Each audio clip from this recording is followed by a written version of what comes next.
lỡ phía dù lo luôn giờ vì lý cha không nói thế giờ tôi chỉ là vô hai nên vì giờ hai thì có dù lo qua mông chỉ có chỉ cờ hai nụ mông là cái dân chơi hai nụ mông đi lỡ dù lo qua America thì lỡ dân chơi hai lỡ cho luôn lỡ dù lo qua lo thì lỡ chỉ cờ hai nụ lo là lỡ dân chơi hai nóc cha hai tiền lo tua cờ luôn mông mà lo tiền chơi hai mông mù cờ luôn America luôn lo mà mông tiền chơi hai giờ vì lý nó họ nói giờ ít họ tranh tranh buộc thân để cho kế của hai bây giờ ta chỉ nói trong lý cha hai cho để phải hai mong tung tông ta phải muốn tao tung ta ít cho yếu sĩ tung ta làm tình ít cho yếu sĩ tụ phá hậu ít cho yếu sĩ tụ lô phong ít cho yếu sĩ tung ta giờ lý nó phải tụ của phèn hai nó chạy phải mong sợ đầu của ba của bờ họ nói giờ ít họ tay mình qua cho phải chỉ hậu kia đâu không ta ít họ tay mình để tung ta và ta chỉ nói về mong gì đâu chấp lời giờ tuần tới làm tình, cố giờ ít tu sĩ phước khi tuần tới nó nhớ cho họ chơi cả đó tí xíu, biết hiện cái in cái on cái bê chứ đợi tuần tới làm tình, con nó giờ ít họ cũng bỏ hai tiền tinh mình, giờ vì lý trả thiệt tiền tinh mình, còn nên mua tuần tới nó chắc là phí cho tuần tới America nó, tuần tới America nó cho America nhớ lúc tới chờ nó một trời to cho số luôn đi. Tuần tới America nó khi America nó qua tôi doctor qua tôi lawyer tuần tới America nó cho America qua tôi lúc check hết luôn nhỏng nhà nó do kế quả mình bây tuần tới great in great all great pay sư pay mong hay pay quả mình mà pay chỉ bao hay lo đủ quả mình pay hay ra chỉ họ nó do ít khó tay mình do vì lý nó pay thì do chủ cha và tôi lúc sắp phá mong do chơi cho anh trên tôi phá hậu do chơi cho anh trên tôi làm tình thiết lục tuần tới tuần đi về nhớ cho họ luôn sắp phá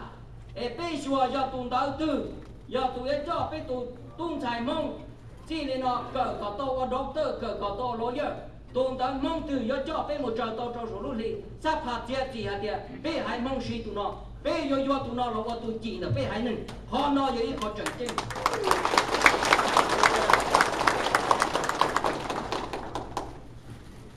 họ bùa phênh hai kí bê giờ cha chạy lòng để cho kinh doanh giờ vì lấy cha thế hạt tiền kinh doanh nó ít tu chỉ đời hai nền vì hạt tiền cho kinh doanh nó nơi tranh trên trôn nên luôn nên để cho kinh doanh vì lúc tới chờ America nó cho chạy chưa phải lúc tới chờ nó luôn hạt tiền freedom of religion có tua cho lúc tới chờ nó có dân tranh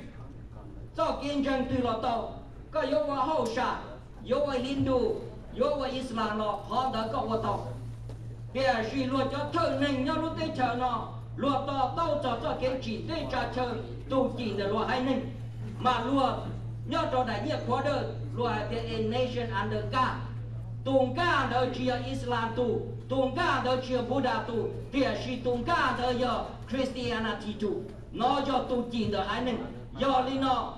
thầu luôn bỏ cái cho kinh doanh nó do ít tu chỉ là rồi hai nâng là rồi cho thợ nâng cho thợ chọn chế thiên tỷ bánh tỷ kế cho kế chế lò sổ phong bái bỏ tua lý đỏ nó nhớ cho họ phong bái bỏ khu từ ta rồi khi cho kế đâu hù cho kế cho nó cho hòa kế và mình của cha của nhà ta trong đó luôn nâng nhớ cho luôn thiệt tê nó phong bái bỏ trường khi hạt địa có dùng một trong tu chiến tranh có yếu cho đi chả mua kế đâu hù nhớ cho họ do vìมื่อเจ้าเกณฑ์ใจเราละจื้อฝืนเสด็จเตเชียตูโตว่าหนอว่าจื้อละเทียจีมั่วใจมั่วยงหลอกโกเนี่ยจีเจจงเสด็จvì trai hạt tiền bê sừng hai chỉ tao là trả thân xe trâu chỉ cho dù để sao được thiệt cho mà con nó do có trừng tiên